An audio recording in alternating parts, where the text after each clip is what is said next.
So I work on the Green Network for Businesses, which, as Brendan mentions, is a network of organisations within Scotland who've already implemented different measures.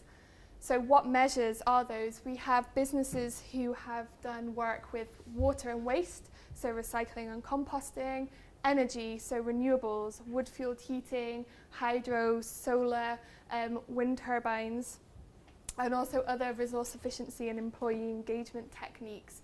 So the premise of the network is to connect people in your local community business network. So for example, if you are an office, a community building, a religious building, or something like that, we can connect you with one of our members who have already done a similar project. So we've got 140 members at the moment, and we're growing.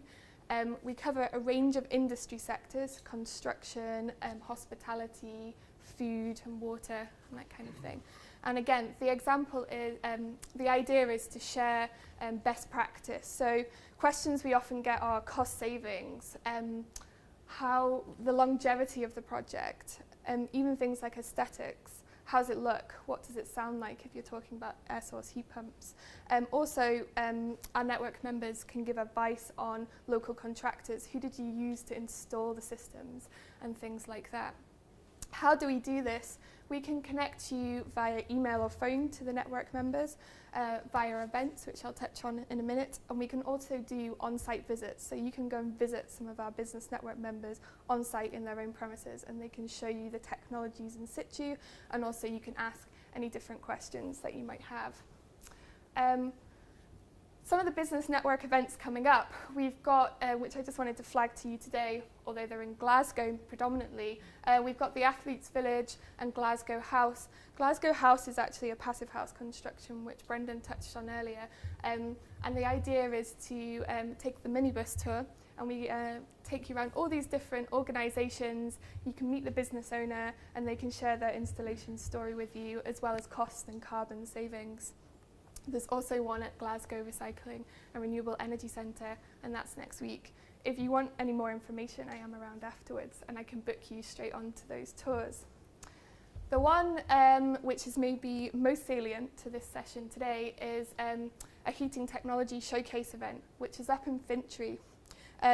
There's 3 businesses opening their doors, each with different measures. So we've got wood fuel heating, wood chip or wood pellet boilers, insulation measures and LED lighting, as well as ground source and air source heat pumps. So again, the idea is to go meet the business owners, speak with them, and also see them different systems in situ, and get a bit of an idea of how they work and all that kind of thing.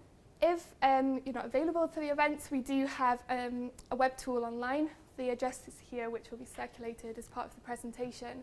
On this tool, you can search by your local area, typing in your area or your postcode.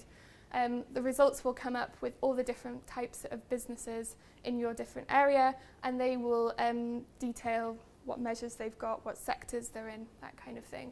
Each different business also has a case study, so you can read up about their installation journey online and book a visit. If you want to contact me directly, the email address is there. But I do encourage you to sort of put into practice what Brendan and John was saying earlier. So you've heard the sort of technical knowledge today, but if you actually want to take the next step and have a look about how that works, and speak to some of the business network members who've already been there and done that, this is a useful tool to do that. Which, on that note, we have a network member here today, Forrester Adam, who's the Managing Director at Hallidane UK, is here to speak to us about his wood-fueled heating system and how they went about implementing and cutting carbon and costs for the business.